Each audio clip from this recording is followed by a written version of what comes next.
My name is Ruth, and this is my story. It is a story that speaks of love, loss, and redemption. Born into a world where destiny seemed predetermined, my tale begins in the land of Moab, my hometown. My journey started with a man called Elimelech, a man from Bethlehem, who, in order to survive the famine in the land of Israel, fled to the province of Moab and made his home there. In spite of the fact that Bethlehem was a prosperous agricultural region, he left to seek his fortune in the savage land of Moab. To do so, he had to make the arduous journey through the barren Jericho Pass, the Judean wilderness close to the Dead Sea, and the Jordan River into the territory of Moab. This marked a decisive step away from the promised land of Israel and a movement in the opposite direction, back towards the wilderness from which God had freed Israel many hundreds of years earlier. Elimelech left his home with the intention to return. The name of his wife was Naomi, and the names of his two sons were Mahlon and Chilion, Ephrathites of Bethlehem, Judah. After moving to Moab, Elimelech and his family did not find life easier. Elimelech soon died, and his wife Naomi was left to care for their two boys, Mahlon and Chilion. I got married to Mahlon, and a woman named Orpah married Chilion. After some years together, my husband died. Even Chilion, my husband's brother, died. Therefore, at this point, there were 3 childless widows, Naomi, Orpah, and I. To be a childless widow at that time period was to be a member of one of the lowest and most disadvantaged classes. Because you had no one to support you, you were forced to rely on the kindness of complete strangers in order to survive. In Moab, Naomi did not have any family or anyone else who could assist her. It was a really perilous position. Naomi, who was living in faraway Moab at the time, learned that God was doing wonderful things in Israel. She desired to take part in the wonderful things that God was doing. We had heard in the country of Moab that the Lord had visited his people by giving them bread. We all arose with Naomi so that she might return from the country of Moab. This differentiated Naomi from a great number of other people. Many hear of the good things God is doing and only wish they could have some of it. Naomi could have remained in Moab forever, longing for a different life. Instead, she took action to receive God's blessings. Before setting out, Naomi said to us, "Go back, each of you, to your mother's home. May the Lord show you kindness as you have shown kindness to your dead husbands and to me. May the Lord grant that each of you will find rest in the home of another husband." This was the wise thing to do. My sister-in-law and I had stronger family ties in Moab than we did with Naomi, so it made sense for us to stay in Moab instead of going to a new land with Naomi. She then kissed us goodbye, but we wept aloud. "We will go back with you to your people." This was because of the real relationship of love between Naomi and us. But Naomi said, "Return home, my daughters. Why would you come with me? Am I going to have any more sons who could become your husbands? Return home, my daughters. I am too old to have another husband. Even if I thought there was still hope for me, even if I had a husband tonight and then gave birth to sons, would you wait until they grew up? Would you remain unmarried for them? No, my daughters. It is more bitter for me than for you, because the Lord's hand has turned against me." According to the laws of Israel, if a young lady was left a widow without having had a son, Then one of the brothers of her late husband was responsible for being a surrogate father and providing her with a son. Naomi here makes us know that she has no other sons to give either Orpah or me. Both Orpah and I felt deeply. We loved Naomi and were anxious about the future.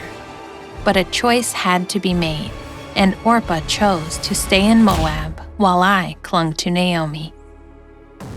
Naomi did what she could to discourage me from coming with her back to Israel.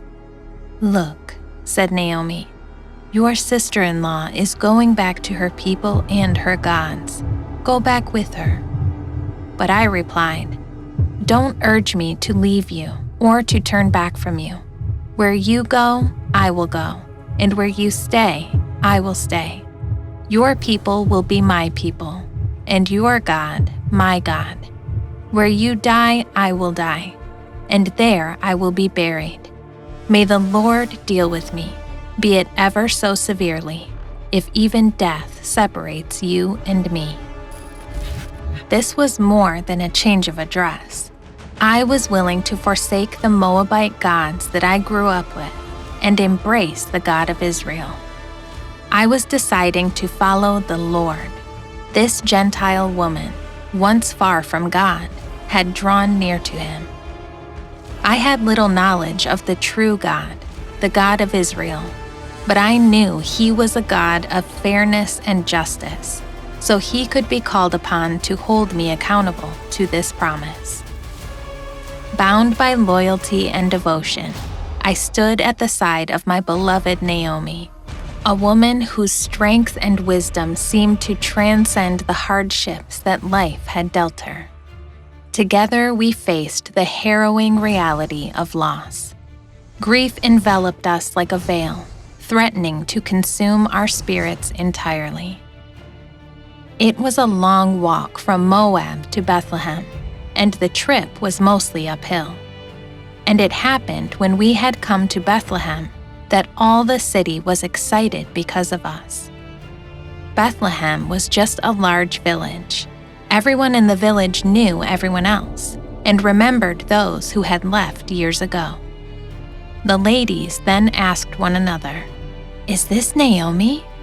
But she responded to them by telling them, "Do not call me Naomi. Call me Mara, because the Almighty has dealt with me in a manner that is very bitter."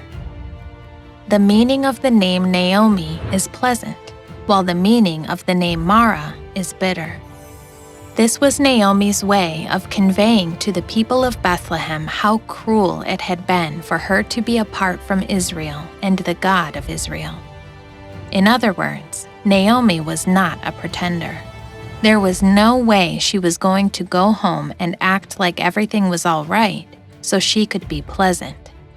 She was going to tell it like it was and say, "Here I am, and my life has been bitter." Naomi was not afraid to acknowledge that God was at work in all of her misfortune. Naomi was well aware that the disaster that had befallen her was not the result of fate, chance, or blind fortune. Because she was unable to know how God's plan would ultimately play out, she came to the conclusion that the catastrophes were evidence of God's affliction. However, she was aware that there was a God in heaven who was in charge. In spite of all these bitter circumstances, Naomi did not harbor resentment towards the Lord. So we returned from Moab, arriving in Bethlehem as the barley harvest was beginning. Naomi came back repentant and honest. Naomi could have readily wallowed in her grief had she chosen to do so. They had all been taken from her, her husband, 2 sons, and a daughter-in-law. She had lost all kinds of material possessions. All she had left was one daughter-in-law, me. There was a member of the family of Elimelech who was a man of great wealth. His name was Boaz. Naomi was related to this man Boaz through her deceased husband. Boaz stayed behind in the Promised Land, while the rest of his family fled to Moab during the famine, and God provided for him. In fact, God blessed Boaz with abundance. Boaz is a kinsman. This is a very important word, the Hebrew word goel. To refer to Boaz as a goel, also known as a kinsman, meant that he was more than just a relative. Rather, it indicated that he served as an important spokesperson for the family. Within the family, he held the position of chieftain. And I said to Naomi, "Let me go to the fields and pick up the leftover grain behind anyone in whose eyes I find favor." In Israel, farmers were required by law to refrain from totally harvesting their land. They were given the directive to cut corners in the harvesting process and to always leave some behind. In addition, if they accidentally dropped a bag of grain, they were instructed not to pick it up, but rather to leave it where it fell instead of picking it up. This was a part of Israel's social aid program that they offered. The farmers were instructed to stop short of completely harvesting their fields so that those who were less fortunate and in need could come and gather what was left for themselves. This was a wonderful way of helping. It required the farmers to have a heart of generosity, and it commanded people living in poverty to be active and work for their food, and a way for them to provide for their own needs with dignity. Naomi said to me, "Go ahead, my daughter." So I went out, entered a field, and began to glean behind the harvesters. As it turned out, I was working in a field belonging to Boaz. Just then, this Boaz arrived from Bethlehem and greeted the harvesters. He asked the overseer of his harvesters, "Who does that young woman belong to?" The overseer replied, "She is the Moabite who came back from Moab with Naomi." I pleaded, "Let me glean and gather among the sheaves behind the harvesters."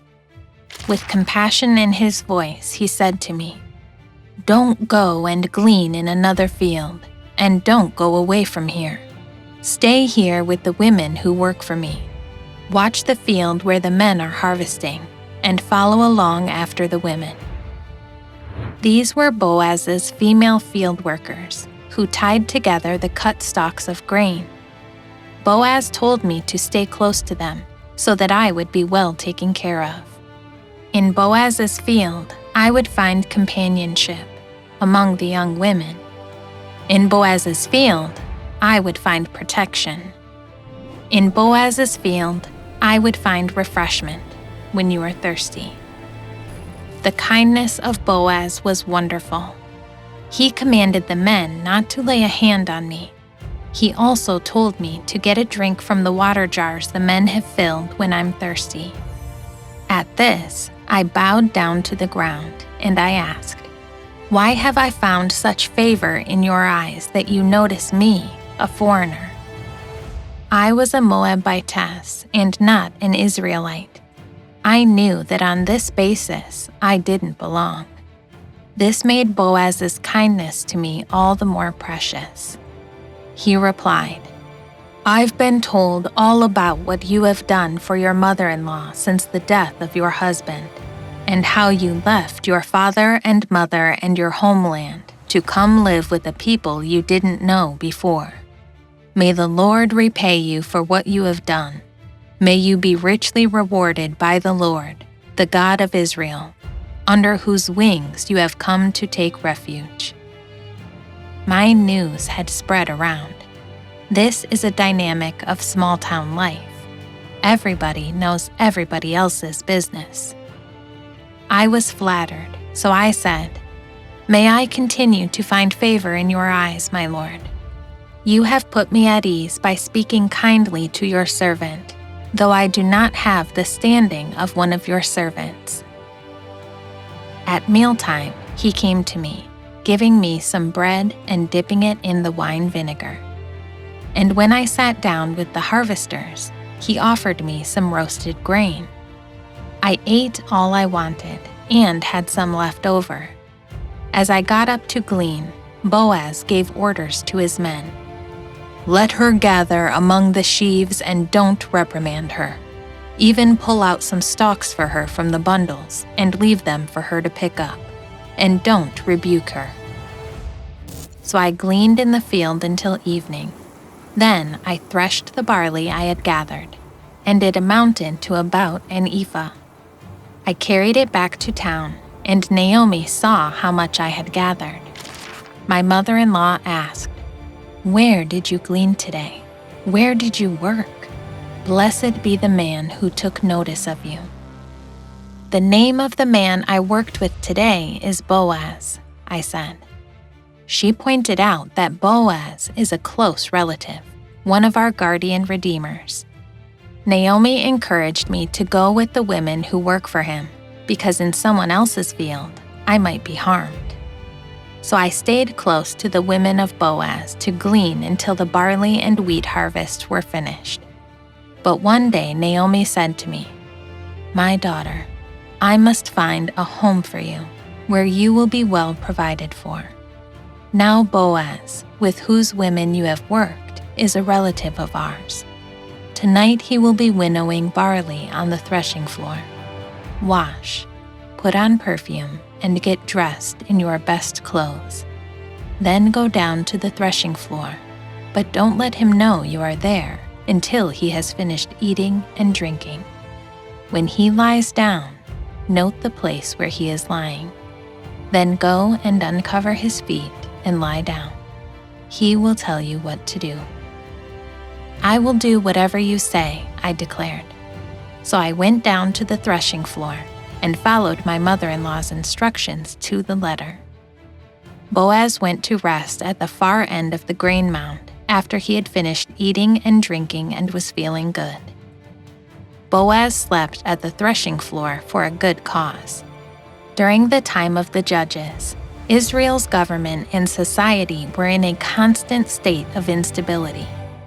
It was a common practice for bands of bandits to raid farms and steal the farmers' whole harvests of grain. To protect his harvest from thieves, Boaz spent the night on the threshing floor. I approached quietly, uncovered his feet, and lay down. Now it happened at midnight that the man was startled and turned himself, and there a woman was lying at his feet, and he said, "Who are you?" So I answered, "I am Ruth, your maidservant. Spread the corner of your garment over me, since you are a guardian redeemer of our family." Since Boaz had been there to protect against thieves, it must have given him quite a shock to wake up and know someone was there. When he found out that the guest was a woman, though, his first amazement gave way to a sense of curiosity. Here, I boldly asked Boaz to take me in marriage. The spreading of a skirt over a widow was a way of claiming her as a wife. Even though Elimelech had passed away, he had the right to have his family name carried on, and Boaz, in his role as Goel, was responsible for carrying out this right on Elimelech's behalf. This could only take place if Boaz and I were to get married. I boldly yet humbly and properly sought my rights. In a calm and sincere manner he said, "The Lord bless you, my daughter. This kindness is greater than that which you showed earlier. You have not run after the younger men, whether rich or poor. And now, my daughter, don't be afraid. I will do for you all you ask. All the people of my town know that you are a woman of noble character." Boaz continued, "Now, although it is true that I am a guardian redeemer of our family, there is another who is more closely related than I. He told me to stay for the night, and in the morning, if the other wants to do his duty as my guardian redeemer, good. But if he is not willing, as surely the Lord lives, he will do it." So I laid at his feet until morning, but got up before anyone could be recognized. And he said, "No one must know that a woman came to the threshing floor." He also said, "Bring me the shawl you are wearing and hold it out." When I did so, he poured 6 measures of barley and placed the bundle on me. Then he went to town. When I came to Naomi, she asked, "How did it go, my daughter?" I told her everything Boaz had done for me and added, "He gave me these 6 measures of barley, saying, 'Don't go back to your mother-in-law empty-handed.'" Then Naomi told me to wait until I found out what happened, because Boaz will not rest until the matter is settled. Boaz went up to the town gate and sat there, just as the guardian redeemer he had mentioned came along. The most respected and noble citizens of the city could usually be found sitting at the city gate. It was a kind of outdoor court, the place where judicial matters were resolved by the elders and those who had earned the confidence and respect of the people. It was a place for business, and as a kind of forum or public meeting place. Boaz took 10 of the elders of the town and spoke to the guardian redeemer that I was selling the piece of land that belonged to Elimelech. The responsibility of the Goel, also known as the kinsman redeemer in Israel, included more than only the need to keep his brother's family name alive. It was also to keep land allotted to members of the clan within the clan. When Israel came into the Promised Land during the days of Joshua, the land was divided among the tribes and then among the family groups. God intended that the land stay within those tribes and family groups, so the land could never permanently be sold. Every 50 years, it had to be returned to the original family group. But 50 years is quite a while. That's why God established the kinsman redeemer system, so that even if the land was sold, it could be bought back and reclaimed by its original family. Again, it was the obligation of the kinsman redeemer to preserve the larger family's persons, property, and posterity, and all of these duties went together. When Boaz approached the closer relative about the issue, he initially framed it as a dispute over property, which is something that any person would be interested in hearing about. Anyone would want to buy back a piece of property and keep it in the family name by keeping it for oneself. He proposed that the guardian redeemer purchase it in front of those who were sat there, as well as in front of the elders of the people. He said, "If you will redeem it, do so. But if you will not, tell me, so I will know. For no one has the right to do it except you, and I am next in line. On the day you buy the land from Naomi, you also acquire Ruth the Moabite in order to maintain the name of the dead with his property."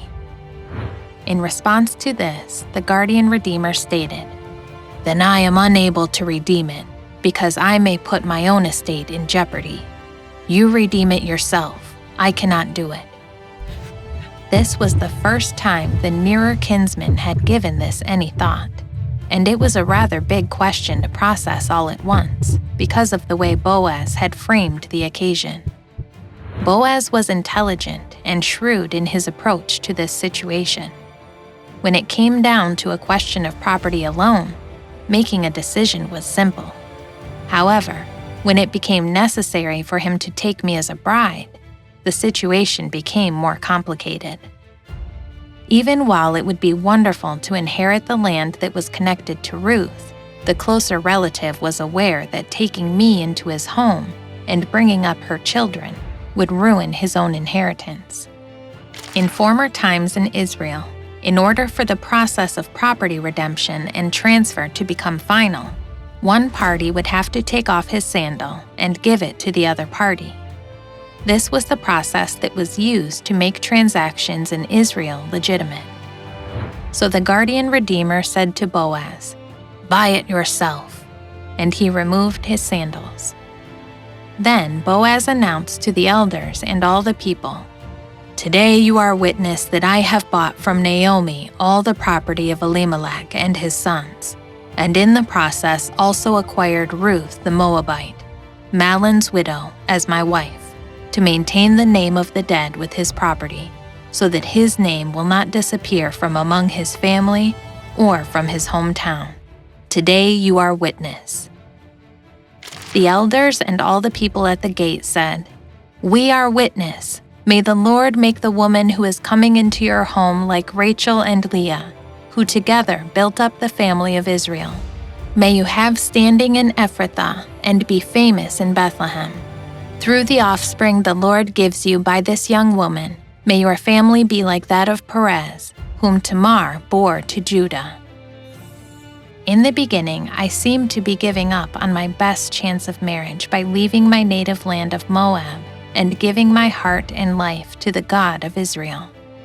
But as I put God first, He brought me together in a relationship greater than I could have imagined. So Boaz took me, and I became his wife, and I bore a son. Then the women said to Naomi, "Blessed be the Lord who has not left you this day without a close relative, and may his name be famous in Israel. And may he be to you a restorer of life and a nourisher of your old age, for your daughter-in-law, who loves you, is better to you than 7 sons has borne him."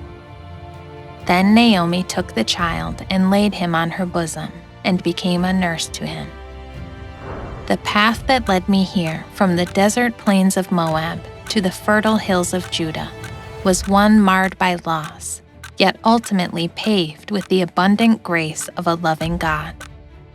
As I end this story, I am reminded of the incredible journey that brought me to this very moment, where I find comfort in the knowledge that my story will forever bear witness to the enduring power of loyalty, love, and the faithful hand of God.